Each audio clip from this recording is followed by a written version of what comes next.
देखकर राहुल नको नको।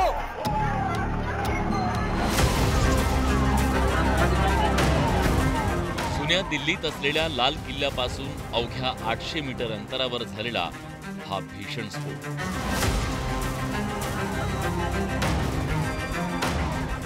या स्फोटानं केवळ दिल्लीच नव्हे तर अवघा देश हादरला।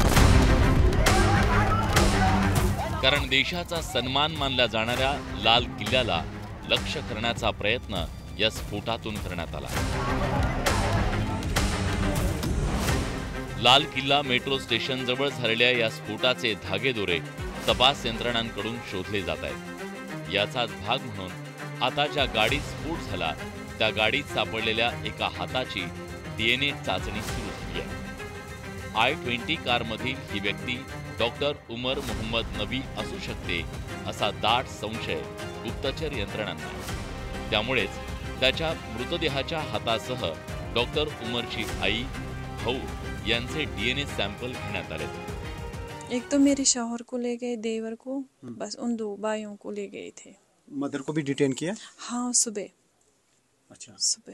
तो आपके शौहर और उनके जो भाई हैं, वो 2 उम्र के जो भाई हैं, उनको कब पुलिस डिटेन करके ले गई?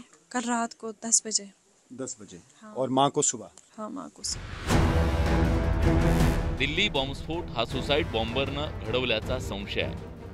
हा फिदाईन डॉक्टर उमर मोहम्मद असल्याचा संशय गुप्तचर यंत्रणांनी व्यक्त केला। डॉक्टर उमरचं फरीदाबाद मॉड्यूलशी कनेक्शन असल्याची माहिती समोर आली आहे। संशयित सुसाइड बॉम्बर डॉक्टर उमर मोहम्मद नबी जम्मू काश्मीरमधल्या पुलवामाचा रहिवासी आहे। उमरनं MD मेडिसिनची पदवी घेतली आहे। अनंतनागमध्ये काही काळ त्यानं निवासी डॉक्टर म्हणून सुद्धा काम केलं। फरीदाबाद मेडिकल कॉलेजमध्ये सहाय्यक प्राध्यापक म्हणून तो काम करत होता। उमरचे वडील गुलाब नबी भट पेशानं शिक्षक आहेत। गुलाब नबीनं 10 ते 15 वर्षांपूर्वी नोकरी सोडली। उमरच्या घरात सध्या आई, 2 भाऊ आणि एक बहीण आहे। उमरनं स्वतःजवळ असलेल्या स्फोटकांचा वापर केल्याचा संशय आहे।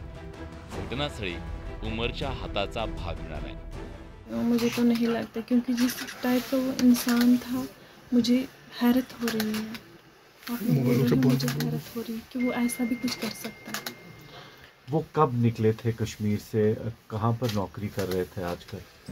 वो फरीदाबाद में नौकरी कर रहे थे पिछले 1.5 साल या 2 साल से, क्योंकि मेरा बेटा भी 2 साल का है। उससे पहले वो GMC अनंतनाग में था।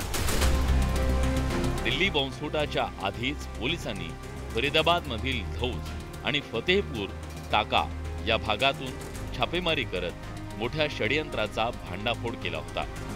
या 2 घरातून तब्बल 2900 किलोग्रॅम अमोनियम नायट्रेट जप्त केलं होतं। त्यासोबत असॉल्ट रायफल, पिस्तूल, काडतुसं आणि 20 टायमर हस्तगत केले। Remote control, walkie talkie set आणि ID बनवण्यासाठी इतर साहित्यही आढळून आलं। या स्फोटकांद्वारे 400 ते 450 शक्तिशाली ID बनवले जाऊ शकत होते।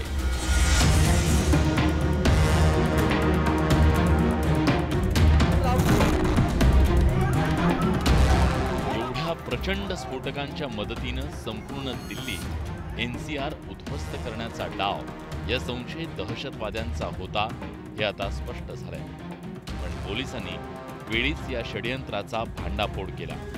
आता स्फोट झालेल्या कारमधील सापडलेल्या हाताचं DNA उमरच्या कुटुंबियांशी जुळलं तर त्यामागील फरीदाबाद मॉड्यूल, त्यातून जैश ए मोहम्मद आणि पाकिस्तानचा हात उघड होईल, ज्यामुळे पुन्हा एकदा पाकिस्तानचा दहशतवादी चेहरा समोर येईल। शरद जाधव, न्यूज 18 लोकमत, मुंबई।